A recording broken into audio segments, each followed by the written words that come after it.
Hi, in this video we're going to look at what's known as the reciprocal function. We're going to draw the very basic one, which is y is equal to 1 over x, and we're going to use this table. So we've got a table running from -1, minus a half, minus a quarter, a half, and 1. So when x is equal to -1, we're going to have that y is 1 divided by -1, which x is -1, 1 divided by -1 is -1, we're going to put in there -1. When x is equal to minus a half, we're going to get that y is equal to 1 divided by -1 half, and that becomes 1 times -2 over 1, which is -2. So in here we're going to put -2. And when x is equal to minus a quarter, we're going to have that y is 1 divided by minus a quarter, and that's 1 times -4 over 1, which gives me -4. So in here we're going to put -4. When x is equal to a quarter, which is going to be exactly the same as minus a quarter, but just positive 4, you can see there from the working, and the same for a half, it's going to be the same as minus a half, but the same, it would just be positive 2, and x is equal to 1, we're going to get 1 over 1, which is 1. So drawing ourselves a set of axes, make sure you label the axes with x and y, nice straight lines drawn with a ruler. So marking off some points, we've got minus a quarter, minus a half, and 1, and the same ones here. On the y-axis, we're going to have from 1, 2, 3, 4, -1, 2, -2, -3, -4. Notice the scale on the x-axis is different from the y-axis, and that's okay. Provided along one axis, we keep the same scale, like we have done in this thing. So plotting the points, we've got -1, -1, which is there.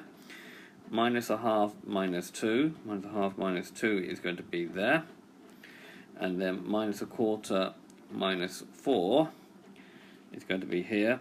What about when x is 0? Well, you can't divide by 0, so you can't actually divide by 0 here, okay? So doing a quarter is going to be at 4, half is going to be 2, and then 1 is going to be 1.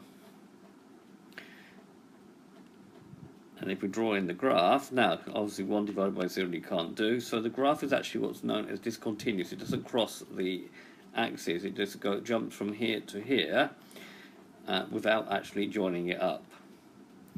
Okay, and therefore these axes here and these axes here have special names, which we're going to talk about now. So when x goes to -infinity, so when x goes down here -infinity, what happens is this curve gets very close to it, but never actually touches it. And therefore y will go to 0, but on the negative side of 0. That's why the negative sign's up there.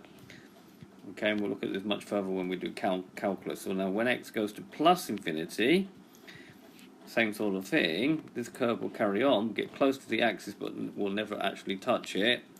So therefore y goes to 0 plus. It's on the plus side of 0. Therefore this line here is known as a horizontal asymptote. This is the line y is equal to 0. And the term where the curve gets very close to the axis or a line but never touches it is called asymptote.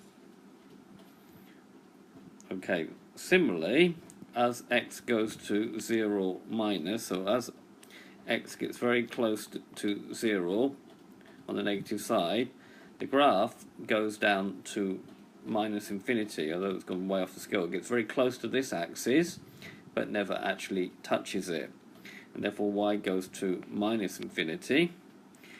Similarly, when x goes to the 0 but the positive side of 0, y will go to +infinity, i.e. this will get close to the axis but never actually touch it. And therefore the line x is equal to 0 is what's known as a vertical asymptote.